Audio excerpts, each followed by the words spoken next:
Like we've got pretty much everyone. Do we have a quorum with Charlie? I'm hoping yes. Okay. Great. So I'm going to start by inquiring as to whether any member knows of any known conflict of interest or appearance of conflict of interest with respect to matters before the committee. If any member knows of a conflict of interest or appearance of a conflict, please so state at this time. Okay, I'm not seeing any. So, hi everyone. Maggie Monis, I'm your new chair. I wanted to start by thanking Chair Arata for her great work and service on the commission. And these are big shoes to step into, so we're all in this together today. So let's start with the approval of the minutes. Yeah? Okay. No. All right. Did folks get a chance to look at the minutes? I was sick last time, so I'm not gonna vote on this one, but did others get the chance to review and make sure they're accurate? Okay, great. Do I have a motion to approve the minutes? Commissioner Bailey, I make a motion to approve the minutes. Thank you. Do I have a second? I'll second. Thank you, Commissioner Carter, seconded. All in favor, say aye. Yes, great. Anyone opposed? Okay, and I'll abstain from that. Okay, so today, for concepts, we do not have any concepts, but I really encourage, I think everybody hopefully will be here tomorrow at the full commission meeting. Director Abrazinskas will present an information item, which will kind of serve as an initial concept notice around Executive Order 271 and the Advanced Clean Trucks rule, which will come to this committee. So that's going to be exciting to hear from you tomorrow about that and learn about that. So I think we can move on to action items.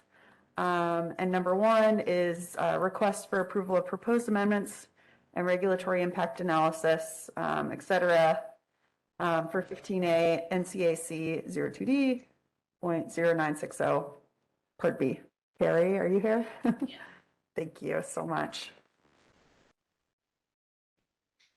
So this is a follow-up to the readoption effort. As members are familiar with, readoption took a span of 10 years to plan and then implement. It was all approved in the correct time by December 2020. And this was a proactive effort by the department, which began in January of this year, to go back through those rules to some cleanup items had been identified. We involved stakeholders. Okay, there we go. We involved stakeholders to help get the information to identify the rules that we could include in this package. The constraints of the Part B is these were things that were beyond the technical that we could get, very limited in what we can do as far as make a change and not go through the RSC process. But this was a group of rules that had just a little bit more, but they still had no impact to the fiscal features for either the state or for facilities. So these were rules that were strictly for clarifications purposes, and there were 17 identified total. And this is the list of the rules. Each rule is highlighted and is explained thoroughly in the fiscal note, the RIA, excuse me, that is associated with this. There's a difference between a fiscal note and an RIA. They're both fiscal documents that accompany our rulemaking.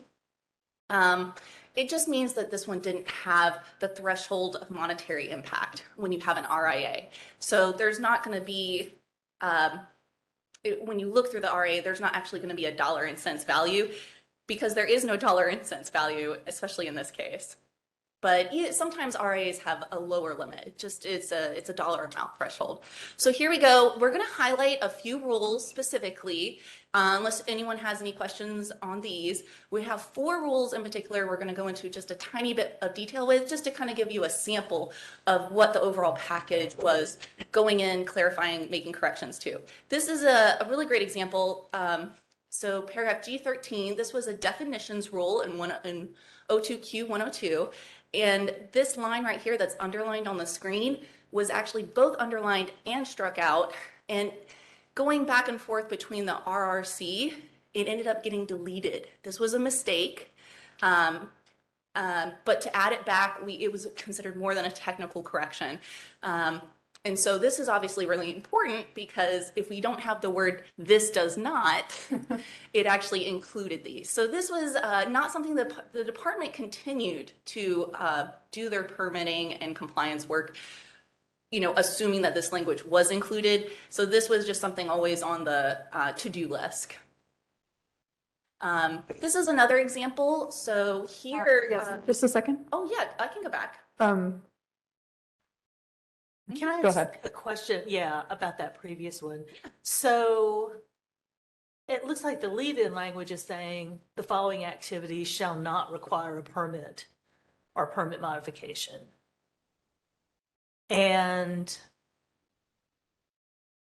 adding back in the language would seem to say that that exemption does not apply to flares. Is that the intent? So that's the thing. So everything that's underlined was deleted.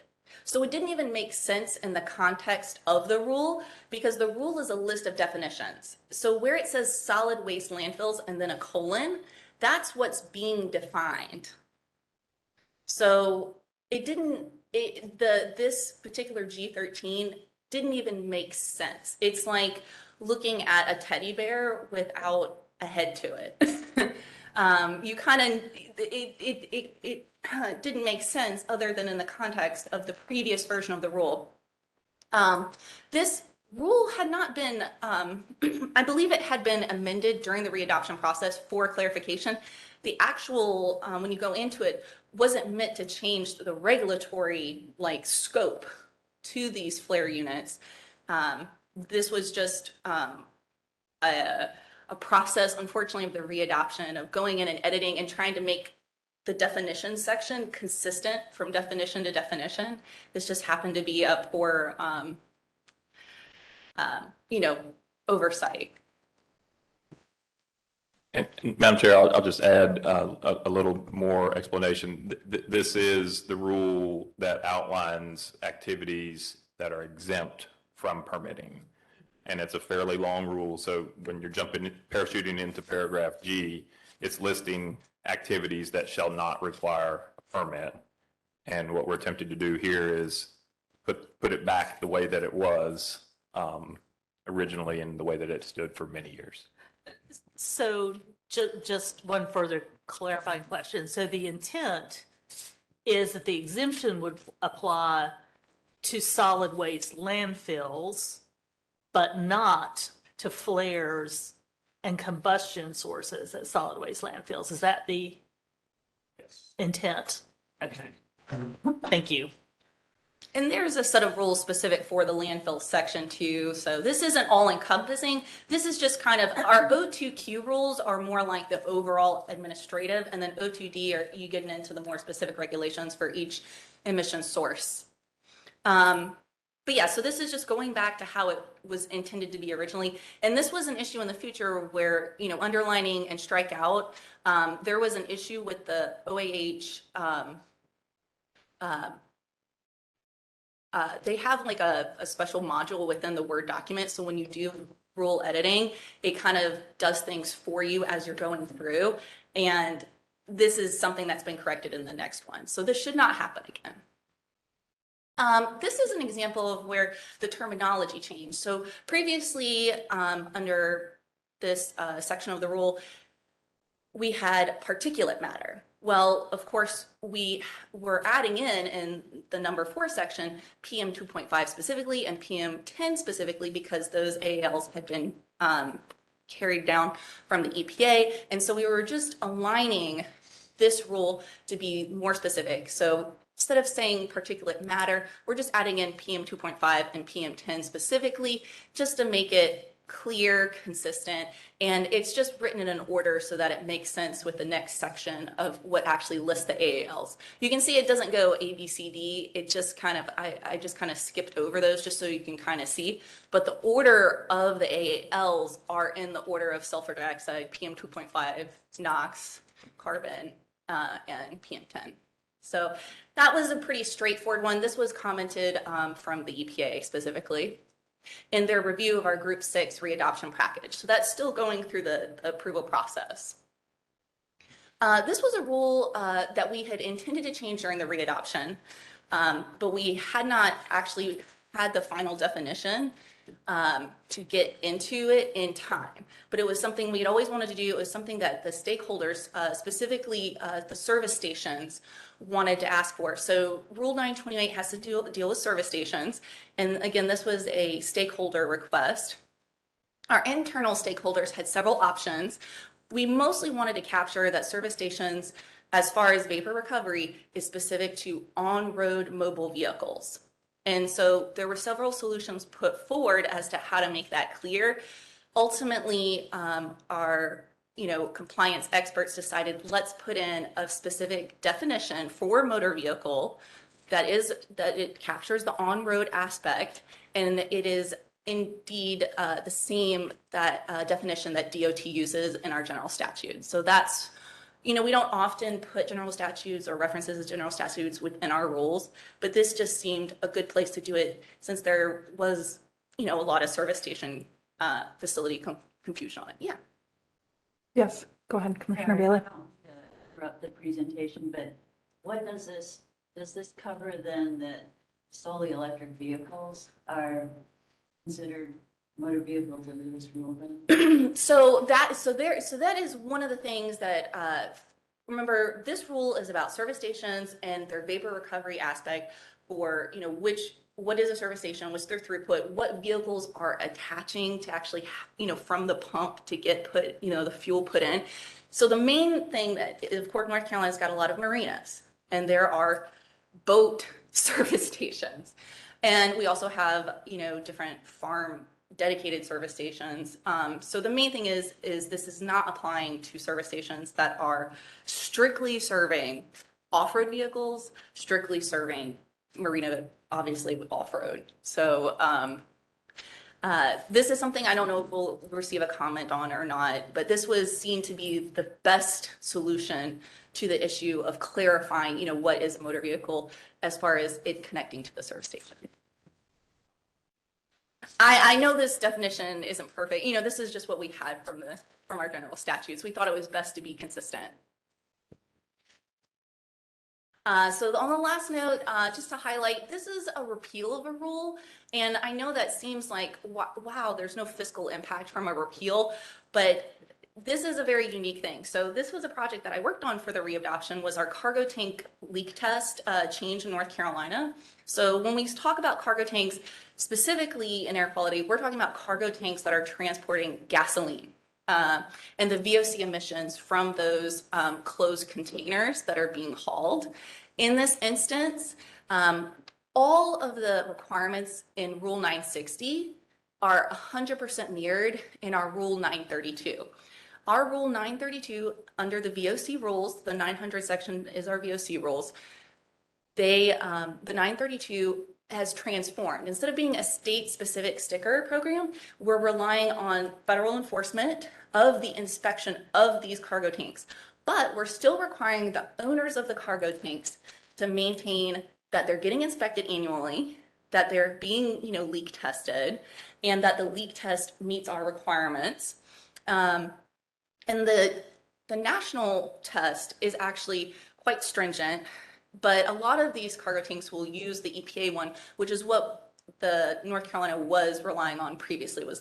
There's kind of an EPA method and a federal DOT method, but they're both adequate in making sure that there's not leaks out of these tanks. We did, in the package of Group 6, have 960 included when we went out to public comment, because we didn't want to lose that record maintenance. After all the rules went through all the process, it turned out that now 960 is duplicative. We kind of wanted it to be duplicative because in case 932 had comments or changed, or, we ended up maintaining the state inspection program, we wanted to have kind of this backstop. But now that everything's gotten passed, everything's approved, EPA in their review of our Group 6 package, and having the federal approval of the rules as part of, these are actually in our SIP. They're looking at and they're saying, oh, well, now 960 is redundant. So that is why we're appealing this rule. It is redundant verbatim in 932. So that's the explanation of that. And going forward, we're looking at going before the EMC in 2023. And these rules, if everything follows nice and smooth, which is, we plan that it will be effective on July 2023. So we are recommending the committee approve the proposed rule amendments and the RIA for this group of rules, and present the presentation to the EMC for approval to proceed to public comment, which will be the next step and will be a 60-day period. Thank you, Ms. Pickett. Does anybody have any questions? Yes, Commissioner Deerhig. So did I hear you correctly? You're saying that EPA told you that 960 was redundant? That's right. So this was in the discussions there. So when we did a public stakeholder comment period on these, EPA had submitted their comments by May 31st of 2022, and this was in their group of comments, was that we feel 960 is redundant. And the motor vehicle definition, you have had conversations with stakeholders about this definition? Yeah, so that definition has had a lot of different, we're looking forward to having, if there's any other stakeholder input. Like I said, there was some other alternatives. This one seemed to be the most thorough and complete. We were trying to be consistent with what other departments in the state are doing, and this seemed to be the best solution for that, to capture on road. Any other questions? Great. Do I have a motion? Actually, I had one Okay, go ahead. comment, I'm sorry. Yes. So going back to the exemption rule.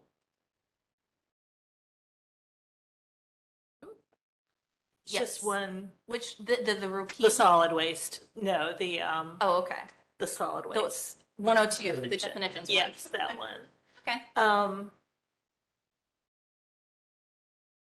Would it be clearer what's going on here if there were a period after solid waste landfills and then a separate sentence that said this exemption, or whatever term you want to apply, does not apply to flares and other sources of combustion? This is the conundrum of opening up the rules, because every time we do it, we're trying to add clarification, but we're also trying to add consistency. So if I had shown the whole rule, which maybe is a good idea for this one, is you would see that the letters before it and the letters that come after G, they're all using this semicolon effect. So the term solid waste landfills is the term being defined. And so just, to be consistent with the rest of the rule, that's why that colon is there. It's a term being defined. That's just how it's being demarcated. I believe that's part of the AOH rule guidance document that we're just following. As far as the language itself being clarified or improved, during the public comment period, those are things that can happen. But that wasn't why we made this change here. We weren't looking to rewrite. I wasn't looking to rewrite a rule. I was just trying to correct an error that was identified by stakeholders. Thanks. Yeah. Believe me, you open up a rule as a rule writer, you just want to make all these changes, but you realize, no, don't break it. Don't break what's still working, Thank you. Can you go back to the motion slide, please? Yes. Would anyone like to make a motion?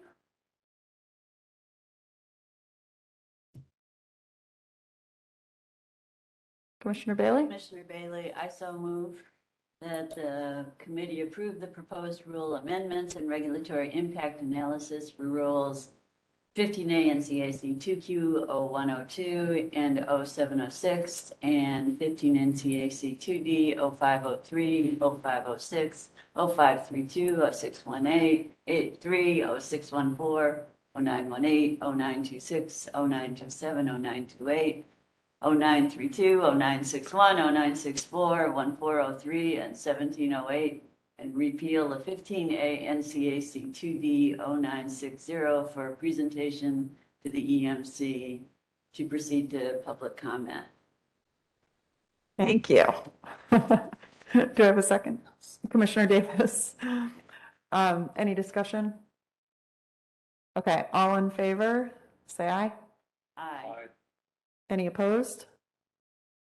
Okay, it passes. Thank you very much, Ms. Pickett. Thank you so much for your time.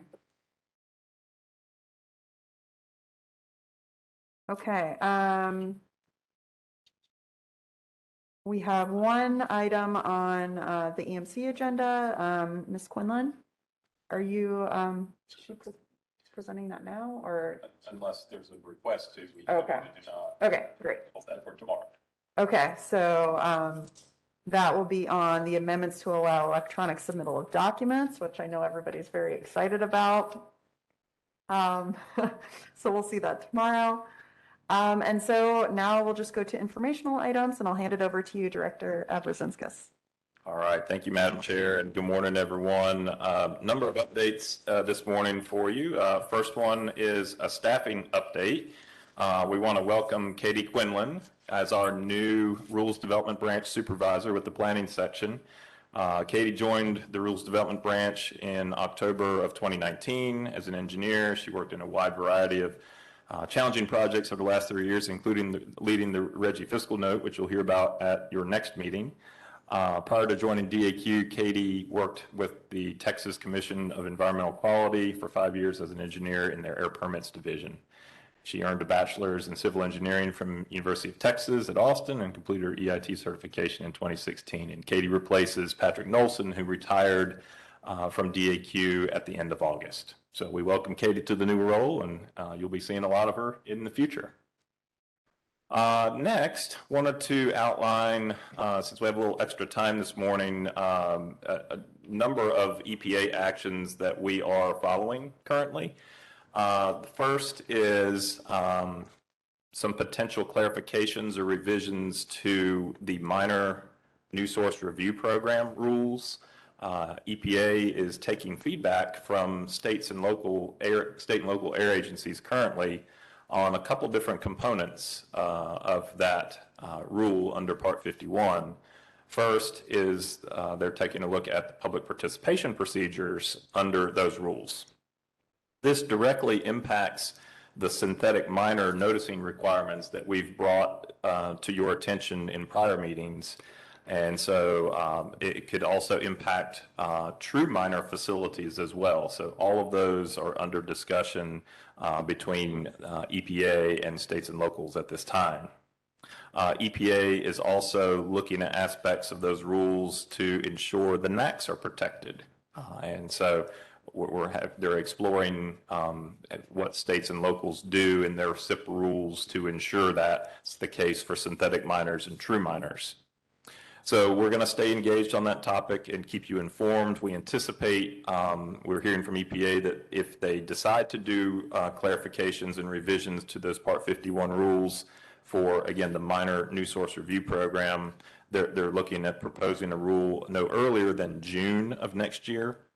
So this somewhat impacts our division's strategy on when to come back to you with proposed rule language for our synthetic minor noticing. And it is my recommendation that we do not come back to you with a proposal until we know what EPA's new proposal will look like next summer. We're exploring how we can adjust our procedures in the meantime, and we're having those discussions with council at this time. One of the next major items that we're following at EPA is a revision to the PM 2.5 National Ambient Air Quality Standards. We expect there to be some changes potentially proposed to the annual PM 2.5 standard and the monitoring rules and some of the policies regarding exceptional events, and possibly look at the daily standard and a secondary standard. But we don't know exactly what that will look like. So we're anticipating that proposal at any time now. As part of my presentation for the Advanced Clean Trucks rule tomorrow before the full EMC, I'll have a little bit more information that'll illustrate where we stand relative to the range of possible lower or more stringent standards that EPA is considering. So I'll have a slide on that to illustrate that tomorrow. Third thing we're following closely from EPA is, and we're reviewing, is some recently released principles for addressing environmental justice concerns in air quality permitting. EPA has just recently released some of those core principles. At first glance, it appears that our division is pretty well aligned with those principles in terms of what we are currently doing, in terms of all of our enhanced engagement and following our department's public participation procedures and environmental justice guidance. So we'll continue to review that and adjust as necessary. Fourth thing, major thing that we're following at EPA, just this week or last week, EPA opened 6 non-regulatory dockets related to the Inflation Reduction Act, or IRA, funding that's available to address air pollution broadly. Again, there are several, I'll call them buckets of funding available, and EPA's asking states and locals for input on and feedback on how to structure some of those programs. There are lots of opportunities to do a lot of good things with a lot of money nationally here. And so we'll be taking a very careful look at that as a division, as a department, to make some recommendations.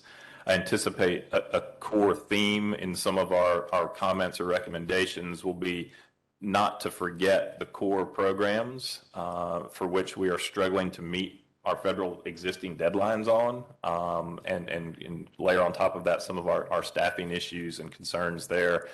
The air agencies across the U.S., it goes without saying, are in need of core program funding, additional core program funding to meet existing milestones and requirements. So we'll keep you informed on that as that evolves. Next, wanted to advise on some upcoming items that are coming through the Air Quality Committee.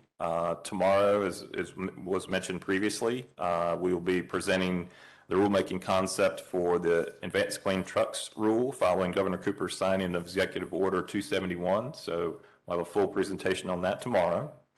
In January, we anticipate bringing forward the presentation of the RGGI fiscal note. And then later in 2023, we anticipate commencing rulemaking to adjust our synthetic minor permit fees.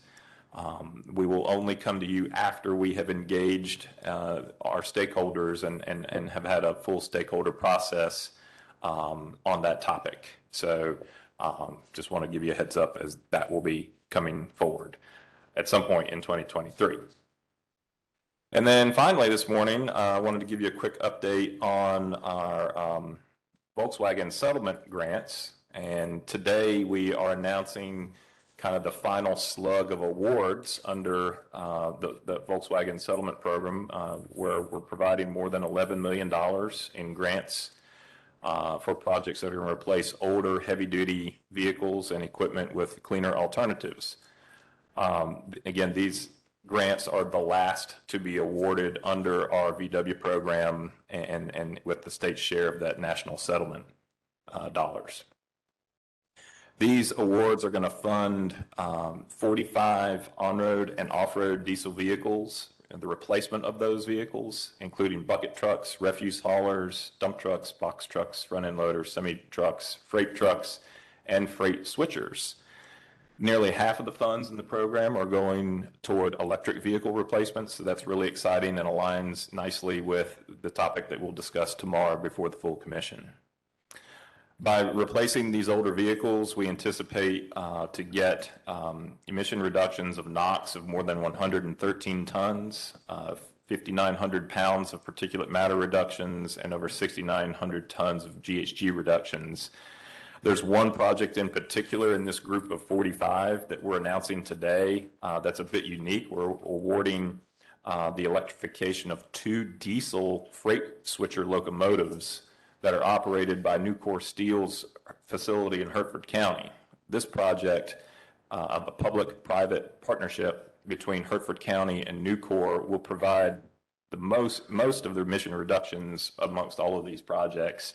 That alone, the electrification of those 2 diesel freight switchers will reduce NOx emissions in that community by 93 tons over the lifetime of the project. So that's an exciting project, a unique one, and we were glad to see that in the pool of applications that we reviewed thoroughly. So very, very excited for that. So that's part of the Volkswagen grant. Okay, that's interesting. Yes, sir. Have you thought of anything other than motor, on-road or maybe off-road motor vehicles? In this particular category, the clean heavy-duty category allowed for that type of off-road equipment to be replaced. So that was definitely a good one. And then wrapping up, we still have about $869,000 available in Volkswagen rebate dollars to help fund level 2 electric vehicle charging stations. These chargers can be installed at workplaces, apartment complexes, parks, urban centers, and other locations, and there are rebates available up to $5,000 for a government applicant and up to $4,000 for a non-government applicant for each new charging port installed. So if anyone listening out there is interested, please visit our website for more information. We have one final opportunity, and that is we are currently accepting applications through November 14th, so next Monday, for $1 million in Diesel Emission Reduction Act dollars that come through EPA and come from Congress that support a wide range of diesel emission reduction projects, from replacement of school buses, non-road construction equipment, agricultural equipment, and other heavy-duty on-road vehicles with newer, cleaner equipment. And again, aligning very nicely with the topic we're going to discuss tomorrow. So that's the end of my extended remarks today. Since we had a little extra time, I thought I'd give you a little more robust overview of some things that are going on, and I'll stop there and be glad to answer any questions. Thank you. Commissioner Bailey? Yes, thank you very much for the update. So I was interested in the electric car charging stations. Can you apply for the money after you've already installed one, or is it, or how does that work? Or and how long does the application process take? You ask a very good question, and there's fine print with regard to whether you can whether you could have already installed that or not. I'm afraid that I can't answer that directly. I know there's some conditions in there on that, but I'll be glad to follow up with you with a full answer by tomorrow from our Volkswagen team, because there are conditions that must be met, and I can follow up with those details tomorrow. And then the second part of the question was, how long does just assuming you want to put one in, how long does the application process take, and how long does it take to get the money? Right. So with regard to the level 2 electric vehicle charging, it's a first come, first serve basis rebate program.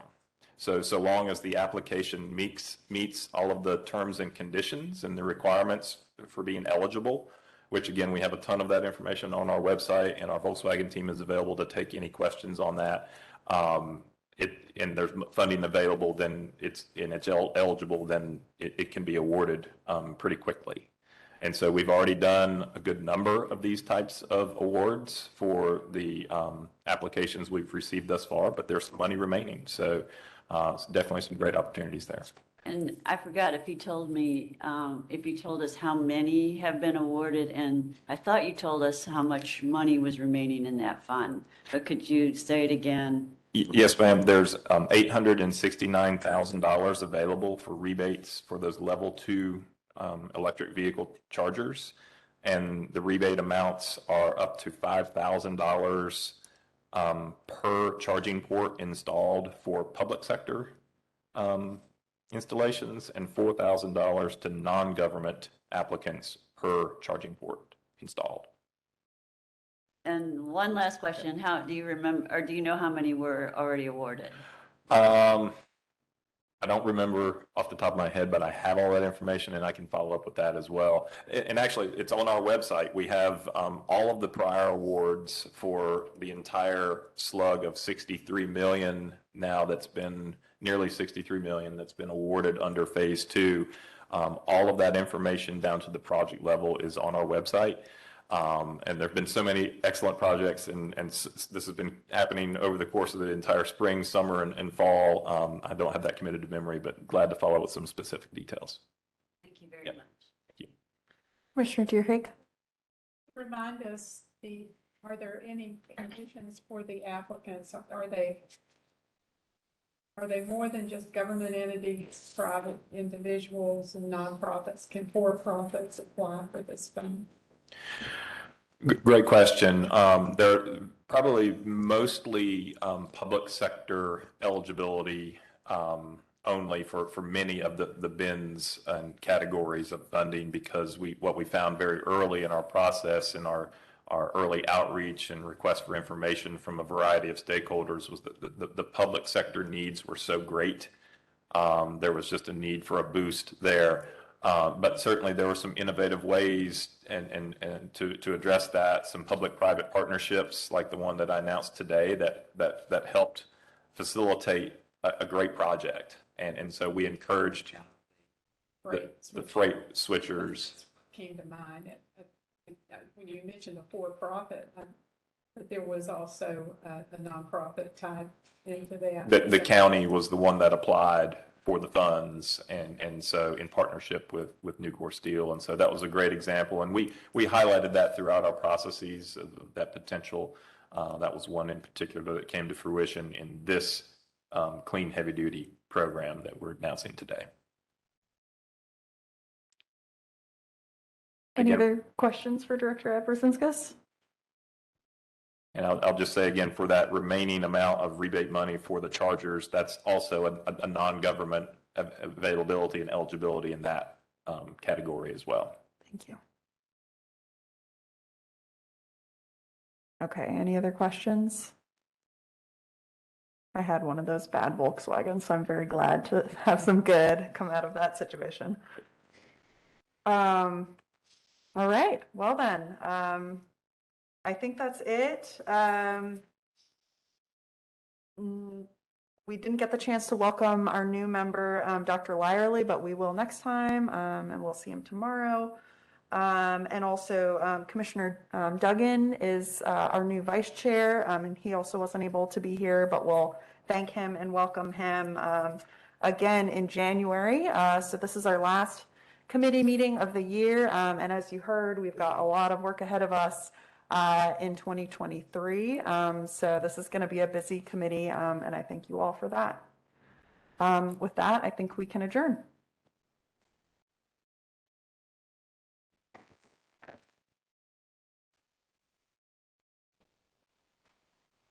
Quality